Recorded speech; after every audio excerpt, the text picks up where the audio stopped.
Why do the religious like to tell atheists how we feel and what we think? It's an absurdly common thing. They don't ask us what's going on in our heads. They tell us, and invariably they're wrong. And that's because this isn't about the facts, it's about the feels. So let's go see how badly a Muslim can screw it all up. Coming up next.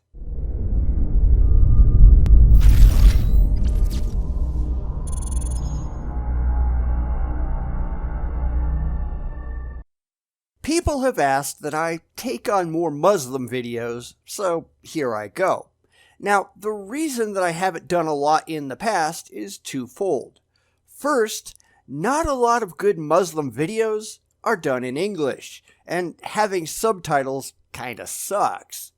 And two, and I think this is even more important, but there's really not a lot of difference between Christian videos and Muslim videos. It's the same kind of absurd irrationality and clueless claims in both camps. Now, they've done a find and replace with the name of the deity and the name of the book, but if you just bleeped all that out, most of the time you couldn't tell the difference between the two. Anyway, I came across this video by a channel called EpistemiX, and he wants to tell us how atheists feel. So, prepare for fail in 3, 2, 1. You know, there's people out there these days that claim to be atheists, claim to be naturalists, claim to, be people that don't believe in God, aren't interested in the question of God. And I really believe most of these people adopt these worldviews not because they have any good reason to, but just because it's cool, it's fashionable, it's in. It's easy to fit in because other people are following these views. Yeah, not so much, no. Now, I don't want to say that no one has ever done that. I just haven't met any of them, and I know or have met hundreds or thousands of atheists. Now, I'll be the first to admit that, yeah, there are atheists out there who, I think anyhow, have some pretty bad reasons for adopting atheism. It is every bit as important, and perhaps even more important, why you do a thing, as it is what you do. And if you reject religion for emotional reasons, I think you're every bit as bad as buying into it for emotional reasons. Like pretty much every theist on the planet does. That said, though, there are a lot of theists, many of whom we've looked at on this channel, who are desperate to discredit all atheists because they simply don't want to admit that we might have a good reason to doubt their silly beliefs. And that's exactly what's happening here. So forgive me if I'm taking what this guy says with a couple barrels full of salt. And also, if you think about it, it goes in hand with other worldviews such as that of materialism. I mean, if you're very materialistic in nature and you're focused on, you define yourself by what you possess from a material perspective and what you can possess in the future, if that's what you're focused on in the material. That's not what most people are going to think when you say materialism. It's because a lot of theists use materialism and naturalism interchangeably and pretty much get both of them wrong. Now, I'm not a particularly materialistic person, in the sense that this guy just said. I mean, sure, there are some things that are nice to have, but so long as I'm reasonably comfortable, I don't want things just for the sake of having them. And that has nothing at all to do with believing in gods. After all, we can look at tons of megachurch preachers who just want another airplane or boat or yet another house. That doesn't stop them from playing the God game, does it? Sure, it's all a scam, but they still profess belief. They're not atheists, or at least they don't pretend to be. I don't think caring about material things means a damn thing when it comes to having rational beliefs. Then obviously it's going to be difficult for you to think about anything else. Think about some of the more pressing questions that human beings ask, such as, who am I? I'm me. I don't need anyone else to tell me that. I don't have to believe in an imaginary man in the sky to know that. I am who I want to be, And if I'm not, then it's entirely on my shoulders to make myself who I want to be. It's called taking personal responsibility for your life. Now, that terrifies a lot of people, especially the religious, but that's how mature adults act. Where have I come from? I came from my parents. Or, if you want a larger answer, I came from a long line of humans and other animals on this planet which have evolved over time to give rise to me. Now, I wasn't intended, I don't matter in the grand scheme of things, and neither do you, but that's where I came from, and that's where you came from, whether that makes you feel special or not. Because, whether you like it or not, you're really not special. Deal with it. What's my purpose? I come up with my own purpose. There is no such thing as an inherent purpose. There is no reason you are here. This is yet another clear indicator of someone who lacks rationality and maturity. Adults recognize this stuff. Children do not. The religious need to stop being children. Where am I going? Where am I going? Well, actually, the same place I came from, just like you are. We are all just bags of chemicals. We happen to have sentience for a time, but after that, we're just going back to being part of the circle of life on this planet. And I don't care if you like that. Your emotional comfort is irrelevant. Who created me? That assumes that anyone made us at all, and that's not an idea that can be rationally defended. Again, I know the idea makes you feel good, but that doesn't mean anything. Your feelings don't matter. Only reality does, and so far as we can tell, nothing made us. Nothing intelligent anyhow. Now, if you can provide objective evidence to the contrary, by all means go ahead. Let us know when you do that so we just don't blink and miss it. Who sent me? Who put me here? Nobody sent you, and nobody put you here. Those are immature emotional reactions to existential angst. Making those assertions doesn't get you anywhere demonstrably useful. It's a desperation move because you're uncomfortable with the unknown. You don't like not knowing, so you just make things up. And again, that's not how rational people operate. One thing I want to touch upon in this video is, and it's upon the second chapter of the book, The Divine Reality, and I've been meaning to do this for a while, but I haven't gotten around to it. And the second chapter of this book is called, let me give it to you now, it's called Life Without God, and it's one of my favorite chapters. I don't mind life without God either. It's sure a lot better than life believing in an imaginary friend ever was. Some of us, believe it or not, actually care if the things that we allow into our heads make any sense. It's kind of sad that you don't, but that's your problem, not mine. Maybe one day you'll come to grips with the real world like so many theists have. You know, the people who have converted away from your stupid religion. After all, religion in the Western world is dying. It's why religions have to rely on the cesspools in the third world for new members. Because here Hamza doesn't make an argument for God's existence, nor does he make an argument necessarily against atheism or anything. The chapter simply discusses or highlights that if you adopt a worldview, if you claim a worldview such as atheism or naturalism in this case, then you have to realize that it comes with implications. Except atheism isn't a worldview. It never has been, and it never will be. This is the problem with the religious. They can't see anything except through the lens of their religious beliefs. They assume, wrongly, that everyone is just like them. They can't imagine that people don't believe in a God, so they insist that everyone believes in a God. They can't imagine not having faith, so they demand that everyone has faith. Atheism itself has no implications whatsoever. It is simply the rejection of claims made by the religious for lack of corroboratory evidence. That's it. That's all there is to it. But the religious can't get that through their heads. They have to jam a bunch of other stuff in there because that's how they see the world. And they're wrong. Right? And the implications of atheism and naturalism are very, very bleak. They're very dark. It's a very depressing state of affairs if you think about it. Except it's not. Now, it might be depressing to you, but you live in an imaginary fantasy land with magical men in the sky watching over you. You eventually have to come to grips with the world as it is, not as your delusional mind makes it out to be. Can the world be bleak? Sure.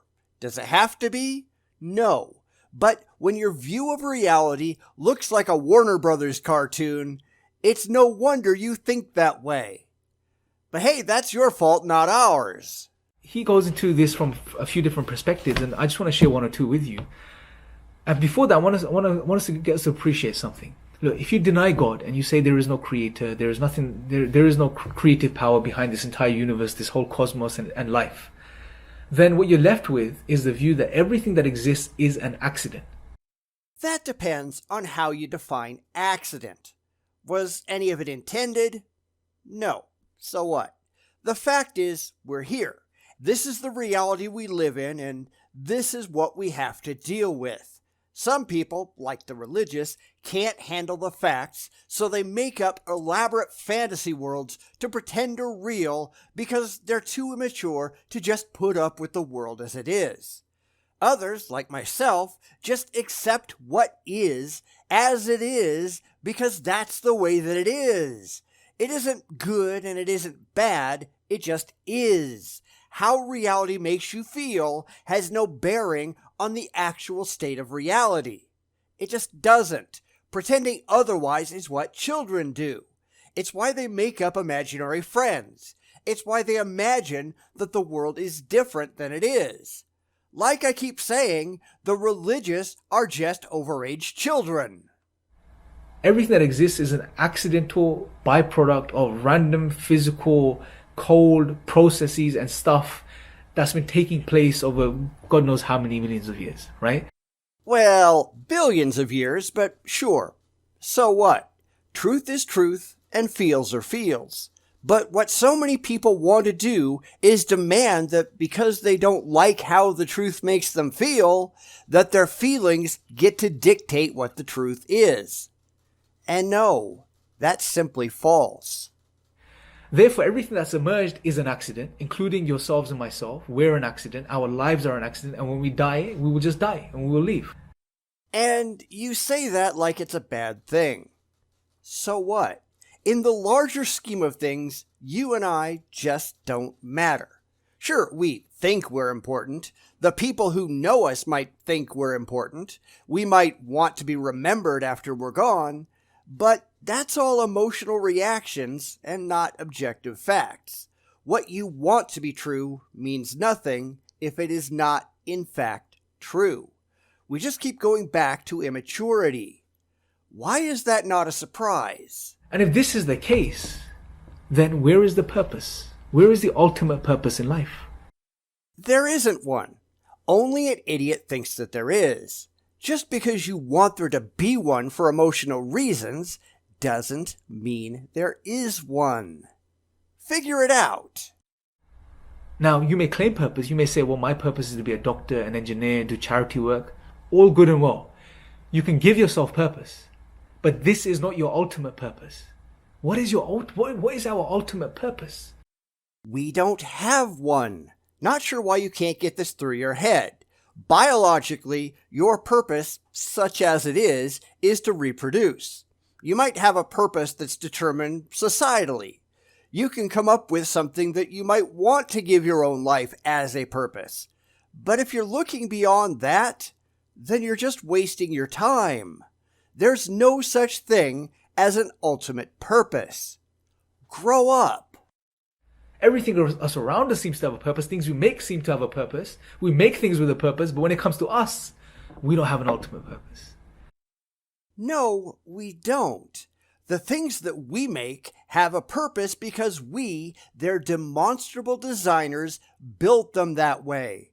And yes, I know that you'll just make an unfounded and unsupported assertion that we all had some magical creator in the sky. But there's no evidence for that whatsoever. Desire doesn't become reality unless you can show that it's reality.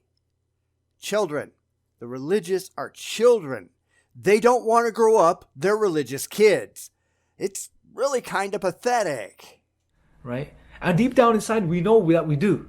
But you can't account for one on atheism or naturalism. Thanks for telling me what I know. Are you going to tell me that I believe in your imaginary friend now too? Because I don't know that at all. I don't think for a second that I have an ultimate purpose. There's no reason whatsoever for anyone to think that. But again, the religious have this picture in their head about how everyone else is, and they can't imagine that they're mistaken. It's no wonder they get pretty much everything they say wrong. Take value, for example. You know, we value things, we give different value to different things. So human beings, for example, if it was between myself as a human being and this book, you know, if someone was to destroy one of these and you had to vote, I'm sure most of the same people out there would vote that the book be destroyed and myself. Maybe, maybe not. But value is subjective. If that was the only existing copy of a super valuable and rare book, and you were Hitler, I'd vote for the book. The only reason people tend to value other humans is because they themselves are human. And I find it funny that he, like a lot of people, imply that anyone who doesn't agree with them can't be sane. It's what happens when you have such a strong emotional attachment to an idea that, again, you just can't imagine that anyone would think differently. So you throw out an insult to anyone who might dare to disagree. Amazing how many people try that and don't recognize the inherent fallacy in it. And if you were asked as to why, you say, well, you're a human being, you're more complex, you're living, you have this, that, and the other, the book is just a material book. But again, on atheism and naturalism, if we really think about it, what's the difference? Nothing. And really, if given a choice between people, I will pick people that I know and care about over strangers that I've never met every time. And it isn't just that you're a human. It's that some people I have a stronger connection to than other people.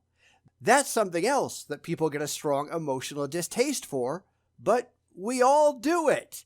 All of us, every single one of us, do that. It's why we have wars, because it's in-group versus out-group, our people versus their people. Why in the world can't you get this through your head?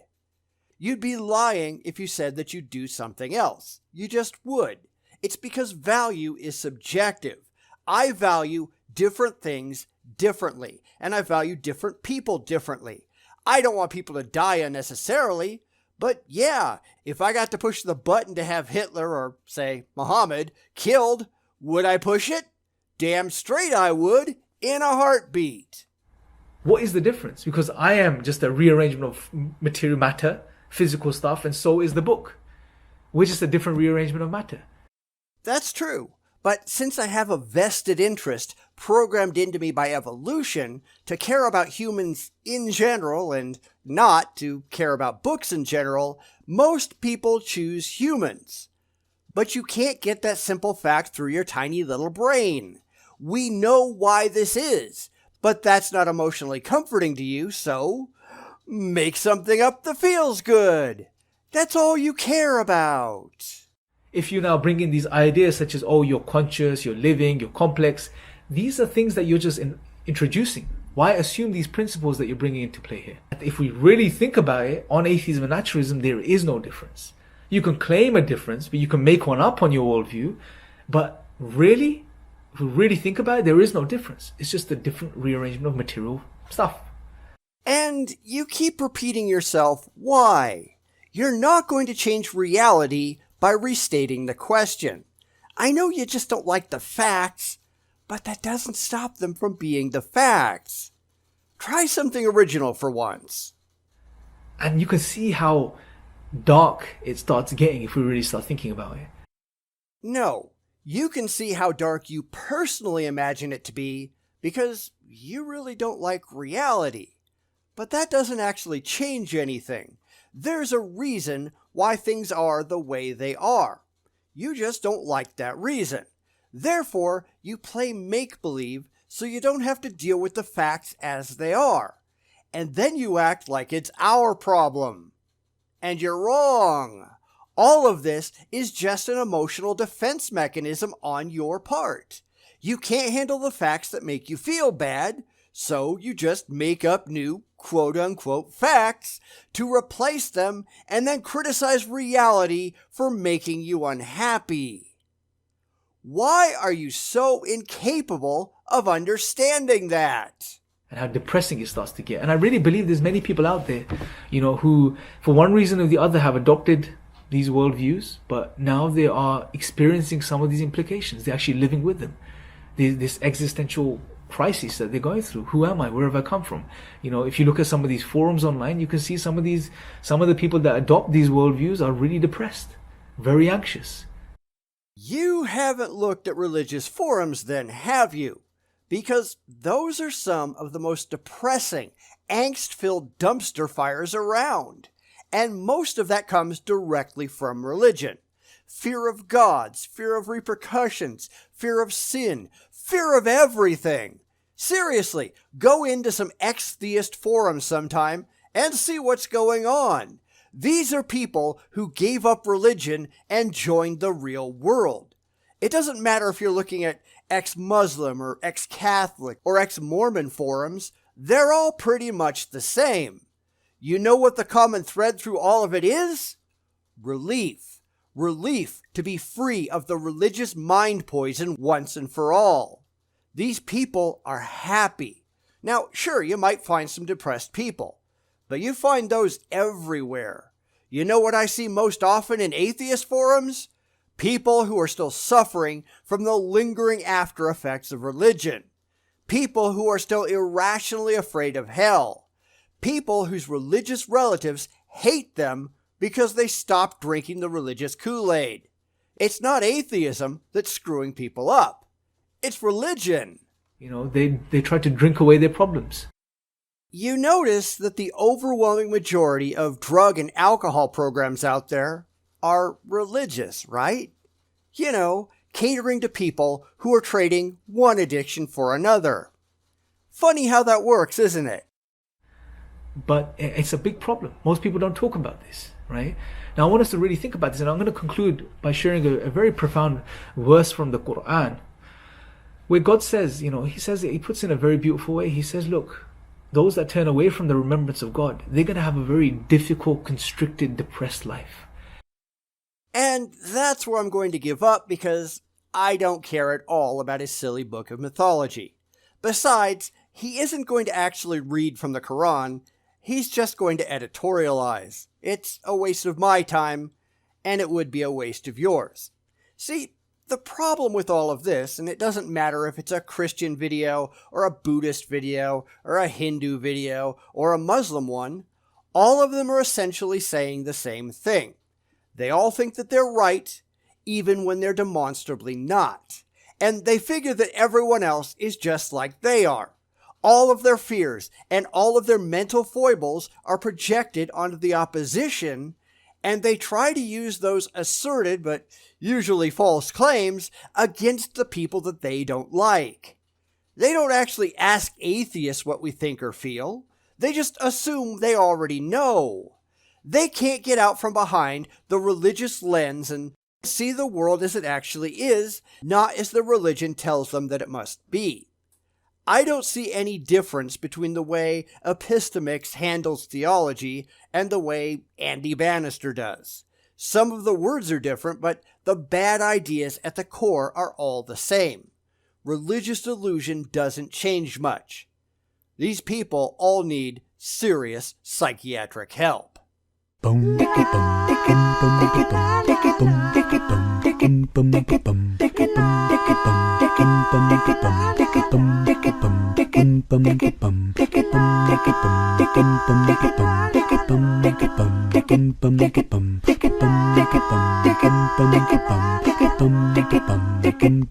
bum.